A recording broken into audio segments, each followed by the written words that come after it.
नमस्कार दोस्तों, के कोचिंग सेंटर में आप सभी का स्वागत है। मैं हूं कैलाश कुमार और आज हम लोग पढ़ने वाले हैं साधारण ब्याज के बारे में, जिसको इंग्लिश में कहते हैं सिंपल इंटरेस्ट। सिंपल इंटरेस्ट बनाने के लिए ये सब साधारण ब्याज या चक्रवृद्धि ब्याज का क्वेश्चन बनाने से पहले हम लोग को कुछ बातों का ध्यान रखना पड़ता है। जैसे मूलधन क्या है, ब्याज किसको कहते हैं, मिश्रधन, ब्याज की दर और समय, ये सब के विषय में थोड़ा जानकारी होना चाहिए, तब हम लोग को ये क्वेश्चन, ये इससे रिलेटेड क्वेश्चन बनाने में आसानी होता है।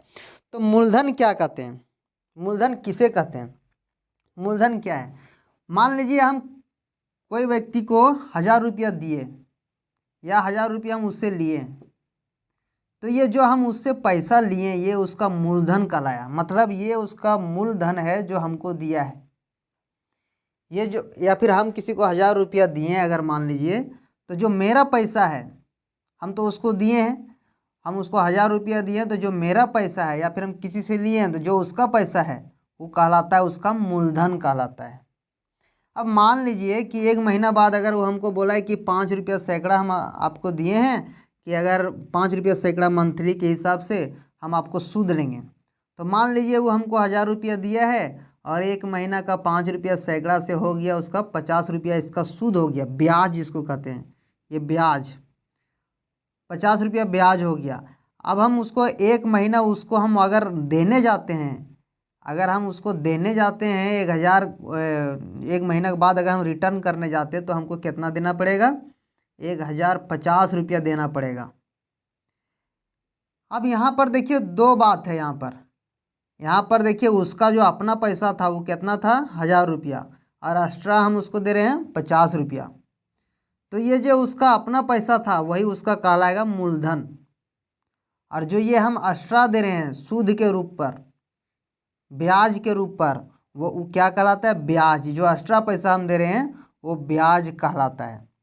और जब ये दोनों जोड़ के जो हो गया 1050 रुपया हो गया मान लीजिए, तो ये क्या कहलाता है, यही इसका मिश्रधन है।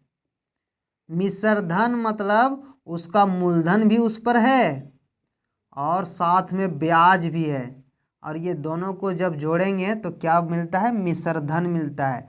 मतलब मूलधन को P और ब्याज को I, ये दोनों अगर जोड़ देते हैं तो क्या मिलता है हमको, A मिलता है। मतलब जो मिश्रधन होता है वो मूलधन और ब्याज को जोड़ देंगे तो क्या मिलेगा, मिश्रधन मिलेगा। और मूलधन जो हम उससे पैसा लिए हैं या दिए हैं वो है, और जो सूद के रूप में देते हैं वो ब्याज होता है। अब एक हम लोग ब्याज लेने या देने से पहले एक रेट हम लोग तय करते हैं, कि कोई कहता है, आप सुनते होंगे, कोई कहता है हम 1.5% लेंगे, कोई कहता है 1.5% सैकड़ा लेंगे, कोई कहता है 2% लेंगे, कोई कहता है 5% लेंगे, कोई कहता है 10% लेंगे। तो यही क्या कहलाता है, यही दर कहलाता है, ब्याज की दर, कि हम किस हिसाब से।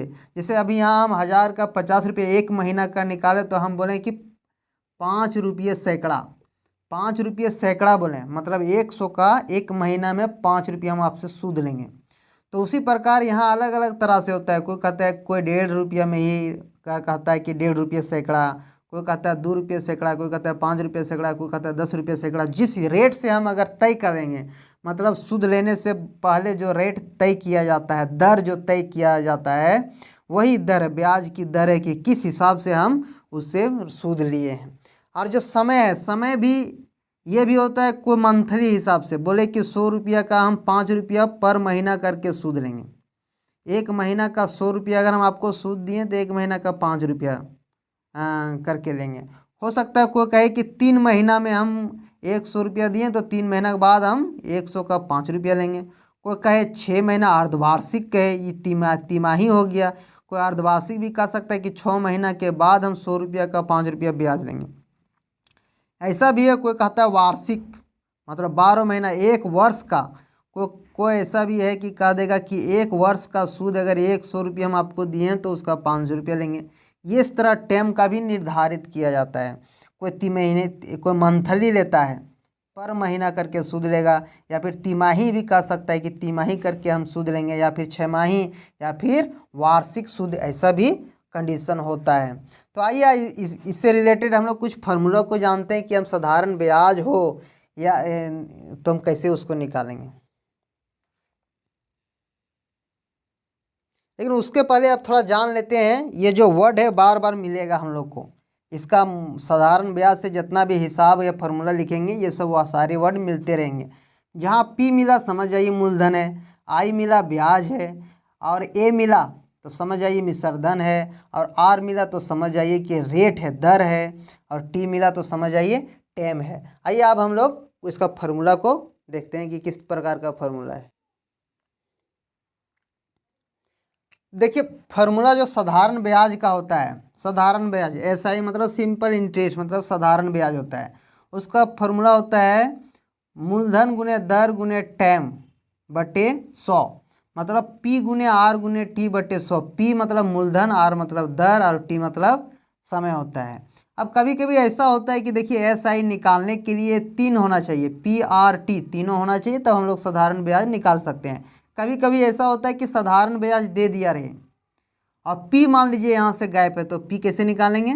तो पी निकालने के लिए क्या करेंगे, इसको एस आई गुने हो जाएगा 100, ये इधर चल जाएगा, और जो ऊपर में गुना में था वो आर गुने टी हो जाएगा अगर पी निकालना रहे। उसी प्रकार अगर आर अगर निकालना पड़े, सब दे दे और आर नहीं दे, तो आर निकालने के लिए भी क्या करेंगे, एस आई गुने 100 हो जाएगा, और इधर पी गुने टी हो जाएगा। कभी कभी टेम निकालने के लिए पूछ देता है कि कितना समय के लिए दिया होगा, तो उसका भी फॉर्मूला होता है एस आई गुने 100, और इधर हो जाएगा पी गुने आर। तो इस प्रकार से यहाँ एक मतलब इसी से 4 फार्मूला बन गया, 4 किस्म का। फिर एक फार्मूला होता है, कभी कभी आता है कि जो मिश्रधन बराबर क्या होता है फार्मूला। तो मिश्रधन बराबर होता है मूलधन प्लस साधारण ब्याज, या फिर ब्याज बोल देते हैं, ए ब्याज भी बोल सकते हैं। जैसे ए हम बताए थे, ए जो है क्या है मिश्रधन है, और पी मूलधन है, और ऐसा ही साधारण ब्याज सिंपल इंटरेस्ट है। तो इस प्रकार से हम लोग बना सकते हैं। जैसे एक क्वेश्चन अगर हम ले लें कि मान लीजिए 12,000 रुपया है, रुपया 12,000 है, वार्षिक ब्याज से बोला है कि 1 साल के लिए अगर लोन दिया जाता है तो इसका दर भी दे दिया है। ये जो पी है वो है कौन सी, मूलधन है 12,000, और आर दर भी दे दिया है वो 10% है। अगर मान लीजिए कि 10% दर से और वार्षिक दिया है, तो 7 वर्ष के बाद उसको कितना देना पड़ेगा, यहाँ पर वर्ष भी दे दिया है 7 वर्ष। तो 7 वर्ष के बाद ब्याज कितना होगा या फिर मिश्रधन कितना होगा। तो हम लोग देखिए साधारण ब्याज की बात करें, ऐसा ही साधारण ब्याज मतलब होता है उसका जो पैसा है सालाना या फिर फिक्स है, मतलब ब्याज का ब्याज ना लगे। अगर हम किसी से 1,000 रुपया दिए हैं, अगर वो हमको 5 रुपया करके सैकड़ा अगर मंथली हिसाब से बोला है, तो 1 महीना का ब्याज हो गया 50 रुपया।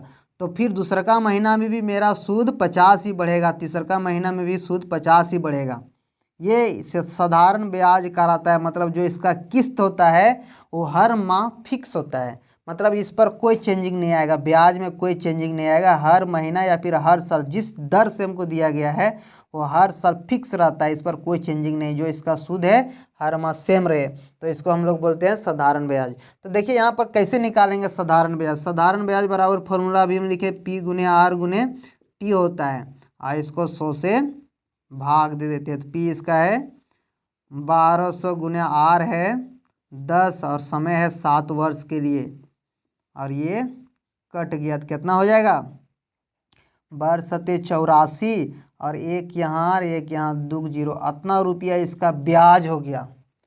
ब्याज हो गया इतना। अगर बोले आप अब मान लीजिए कोई आदमी 12,000 रुपया उससे लिया है, पैसा कर्जा लिया है, उससे लोन में लिया, किस्त में लिया है, और दर बता दिया कि हमको 1 साल का 10% लेंगे, तो वो 7 वर्ष के बाद अगर रिटर्न करने जाता है तो उसको कितना पैसा देना पड़ेगा। तो देखिए 7 वर्ष का उसका जो ब्याज है बढ़ गया है, इतना रुपया सिर्फ ब्याज हो गया है। तो उसको मिश्रधन मतलब उसका खुद का पैसा 12,000 है और इधर ब्याज है, टोटल मिला के क्या हो जाएगा पी प्लस एस आई। तो टोटल मिला के उसको देना पड़ेगा 12,000 इधर और 8400 इधर, मतलब कितना हो जाएगा 00402, 20,400 रुपया उसको देना पड़ेगा। टोटल रुपया उसका खुद का जो मूलधन था उसको भी और ब्याज मिला के उसको देना पड़ेगा टोटल 20,400 रुपया। तो आज हम लोग साधारण ब्याज के विषय में पढ़ें। ऐसा ही वीडियो पाने के लिए आप चैनल में बने रहें और चैनल को सब्सक्राइब नहीं किए होंगे तो कृपया सब्सक्राइब कर लें। बहुत बहुत धन्यवाद।